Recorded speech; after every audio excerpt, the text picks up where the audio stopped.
Spot perangkap ikan kita ada di lahan buka persawahan ya.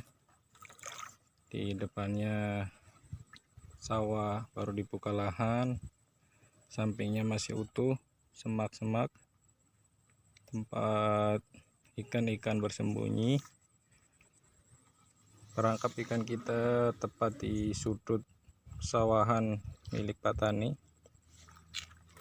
jadi hanya ada satu jalur untuk si ikan pindah ke petak sebelahnya.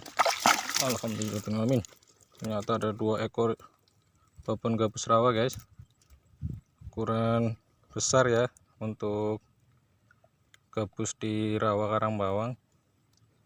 Ini sekitar 1 kilo isi 3 atau 4 ekor, jadi satu ekornya kurang lebih 4